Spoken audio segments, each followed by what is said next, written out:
You've probably been told this your entire life. Wash your hands or you'll get sick. Soap. Water. 20 seconds. Scrub between the fingers. Basic. Obvious. Undeniable. Now here's the uncomfortable truth. For most of human history, the people responsible for healing the sick, the most educated, respected medical professionals of their time, never washed their hands. Not before surgery, not after touching corpses, not between patients. And in medieval Europe, this wasn't an accident. It wasn't ignorance. It was doctrine. Hospitals were death traps. Surgical rooms smelled of rot and iron. Doctors moved directly from dissecting bodies to delivering babies, their hands stained with blood that could be days old. Infection wasn't just common, it was expected. If a patient died after treatment, that wasn't a failure of medicine. That was simply the will of God. Here's the part that should make you uneasy. These doctors were not stupid. They memorized classical texts. They studied for years. They believed they were practicing the most advanced medicine available on Earth, and within their worldview, washing hands made no sense at all. So how did an entire civilization of trained physicians miss something so obvious that a child understands it today? That is the question. And the answer isn't just about dirt or germs, because medieval doctors didn't believe germs existed. It's about how knowledge systems collapse, how authority can fossilize false ideas, and how deadly it becomes when tradition replaces observation. To understand why medieval doctors never washed their hands, we need to destroy one comforting myth first. They weren't reckless. They weren't careless. They were following science, the science of their time. Medieval medicine was built on a framework inherited from ancient Greece and Rome, particularly the theory of the four humors: blood, phlegm, yellow bile, and black bile. Health was believed to be a matter of balance. Disease happened when these fluids fell out of harmony. Notice what's missing. There is no concept of bacteria, no invisible pathogens, no contamination. Illness came from internal imbalance or external forces like bad air, divine punishment, or astrological misalignment. This meant that touching a wound with unwashed hands was not considered dangerous. In fact, blood, pus, and bodily fluids were seen as natural expressions of the body attempting to rebalance itself. Washing hands? That didn't restore humoral balance, so why bother? Even worse, cleanliness itself was suspicious. In medieval Europe, excessive washing was often associated with vanity or moral weakness. Bathing too often was thought to open the pores, allowing harmful vapors, miasma, to enter the body. Water, especially warm water, was believed to make people vulnerable to disease. So when a doctor stood over a patient with blood-caked hands, he didn't see filth. He saw experience. Those stains were proof that he had practiced medicine before. They were credentials. A clean-handed doctor could even be perceived as inexperienced or untrustworthy. And then there was religion. Suffering had meaning. Disease was frequently interpreted as a test, a punishment, or a divine lesson. If God caused illness, then soap could not prevent it. Attempting to interfere too much with suffering could even be seen as arrogance. Humans trying to outsmart divine will. This mindset shaped hospitals themselves. Medieval hospitals were not centers of healing. They were places of care, prayer, and preparation for death. The goal was not recovery. The goal was spiritual readiness. Infection rates were catastrophic, but no one questioned the hands. Because the hands were not the problem. At least, that's what everyone believed. And belief, when reinforced by centuries of authority, becomes invisible. It stops being questioned. It stops being tested. This is the most terrifying part of the story. Hand washing didn't fail because medieval doctors lacked intelligence. It failed because their system of knowledge could not perceive the threat. There was no conceptual space for germs to exist, no tools to detect them, no language to describe them. And without those things, reality itself became distorted. Patients died after surgery? Normal. Women died after childbirth? Expected. Wounds turned black and foul-smelling? A natural progression. The pattern was right there. Thousands upon thousands of deaths followed medical intervention. But because the framework was wrong, the conclusion was never reached. This is what happens when theory outranks evidence. And it gets worse. Because even when evidence finally appeared, when doctors centuries later noticed that patients treated by certain physicians died far more often than others, the system resisted change violently. Those who suggested hand-washing were mocked, attacked, and professionally destroyed. But that comes later. For now, understand this. Medieval doctors didn't ignore hygiene out of stupidity.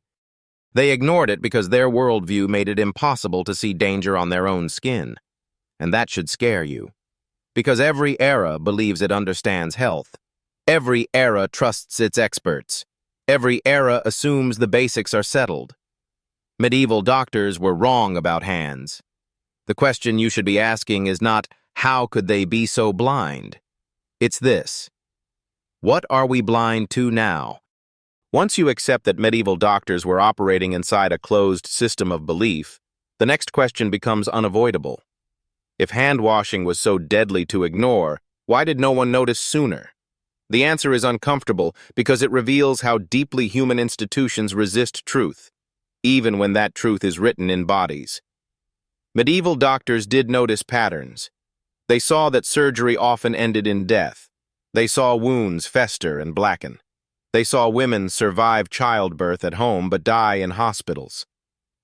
But observation alone is meaningless without interpretation, and interpretation was already decided. In medieval medicine, authority mattered more than outcomes. The writings of ancient physicians like Galen were treated almost as scripture. If Galen said disease came from imbalance, then imbalance it was. If Galen never mentioned invisible organisms on the hands, then such things could not exist. To question this framework was not scientific skepticism. It was intellectual heresy.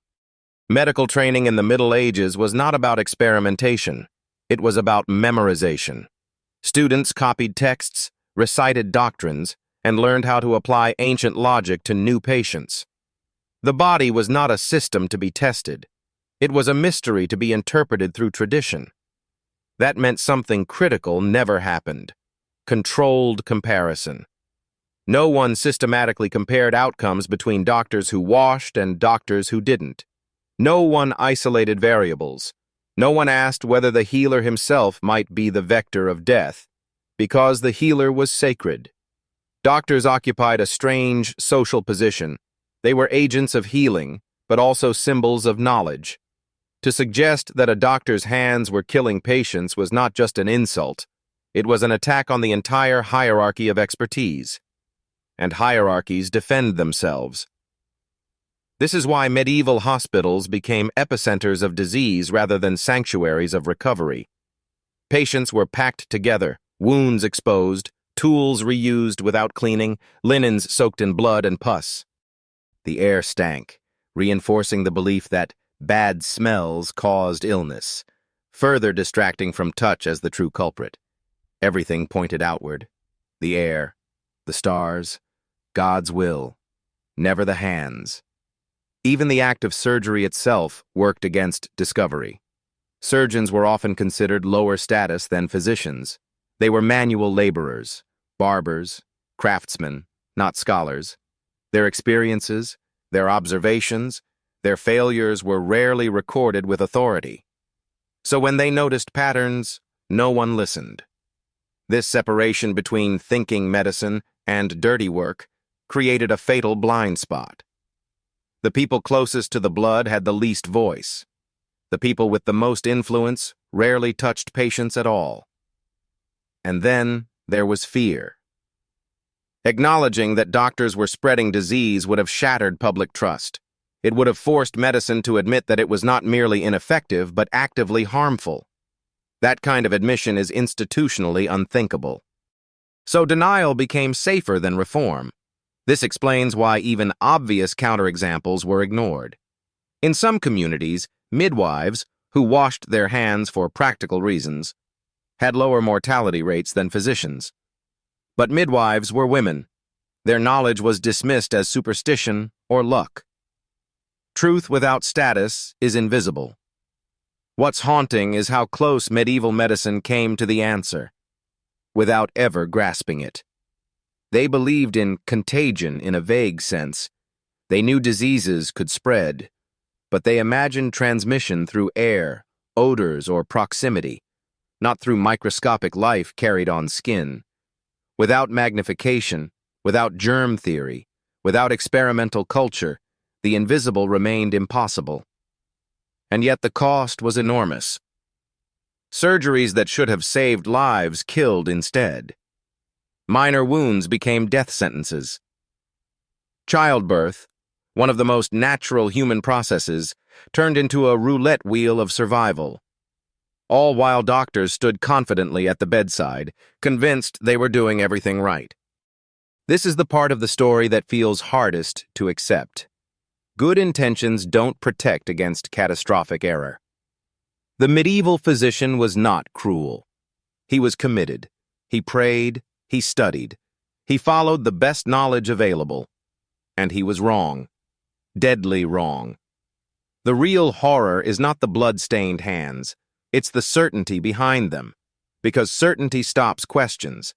And when questions stop, progress dies with the patients. Change, when it finally came, did not arrive gently. It came screaming, resisted at every step, dragging medicine forward against its will. Those who proposed something as simple as washing hands were treated as lunatics because they threatened the intellectual foundation of the entire system. But before that reckoning, centuries passed. Centuries of unnecessary death. Centuries of suffering mislabeled as fate. Centuries of doctors unknowingly acting as executioners. All because the truth was invisible, and authority refused to look. As you read this, it's tempting to feel superior. To think, we would never make a mistake like that today. But that thought is the most medieval one of all. Every age believes its knowledge is complete. Every age laughs at the ignorance of the past, and every age carries its own blind spots, protected by credentials, institutions, and tradition. Medieval doctors couldn't imagine germs. The question that should haunt you now is simpler, and far more disturbing. What can't we imagine? The collapse of medieval certainty did not come from a grand revelation. It came from numbers that refused to stay quiet. By the early 19th century, medicine had advanced in tools but not in humility. Doctors still moved from autopsy rooms to maternity wards without washing their hands. Childbirth fever, a horrifying infection that killed new mothers within days, was so common it had a name that softened its brutality. Death had become routine. And then something inconvenient happened. In one hospital, mortality rates were inexplicably higher than in another, despite identical buildings, identical patients, identical treatments. The only difference was who touched the women. When a young physician suggested that doctors themselves were the cause, the reaction was immediate and vicious. The idea was not merely wrong, it was offensive. It implied that educated men, pillars of society, were agents of death.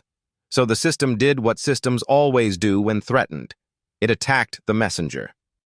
The suggestion that invisible particles on hands could kill patients was mocked as superstition.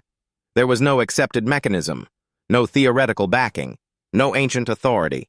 And without those, evidence was dismissed as coincidence. Women continued to die. Only decades later, with the rise of germ theory, did reality finally punch through doctrine. Microscopes revealed a hidden world crawling across skin, tools, and linens. Suddenly, death had a vector. Infection had a cause. And hand-washing transformed from a moral suspicion into a medical commandment. What's terrifying is not how long this took. It's how predictable it was. The medieval doctors were not uniquely blind. They were human. They trusted their teachers. They respected authority. They feared destabilizing the system they depended on. And they lacked the conceptual tools to question the foundations of their own knowledge. The same forces exist in every era. We like to imagine progress as a straight line, ignorance to enlightenment. But history doesn't move that cleanly. It moves in loops of confidence and collapse. Each generation inherits truths, builds careers on them, and defends them with its identity, until reality intervenes. Hand-washing feels obvious now because we live after the correction. But obviousness is always retrospective. Medieval doctors were surrounded by death, yet blind to its cause.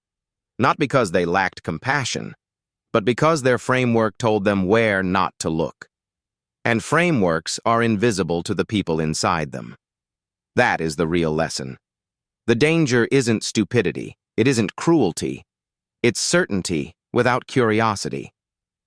When systems stop questioning themselves, when authority outweighs evidence, when tradition replaces testing, harm becomes normalized, death becomes background noise, and responsibility dissolves into fate. Hand-washing didn't save lives because it was hygienic. It saved lives because it forced medicine to accept something radical. The healer can be the problem. That idea shattered centuries of assumed innocence. It demanded humility. It required doctors to see themselves not as neutral forces of good, but as variables capable of causing harm. That shift changed everything. Modern medicine is built on that scar. Protocols, sterilization, checklists, peer review, all are defenses against the same ancient danger, the belief that expertise equals correctness. And yet, even now, the temptation returns. We trust systems because they are complex. We obey experts because they are credentialed. We assume the basics are settled. Medieval doctors thought the same. They believed the fundamentals were known. They debated details, not foundations. And while they argued theory, people died from something as simple as dirty hands. So when you hear a claim today that the science is settled, remember this story. Science is not a list of facts. It is a process of doubt. The moment doubt disappears, medicine stops being medicine and becomes ritual. The medieval doctor was confident. The medieval patient paid the price. That is why this story matters. Not because it exposes how ignorant the past was, but because it reveals how fragile knowledge is when protected from questioning. Every generation carries its own invisible assumptions. Some of them will be deadly. We just don't know which ones yet. The hands were never the problem. The problem was believing there was nothing left to learn.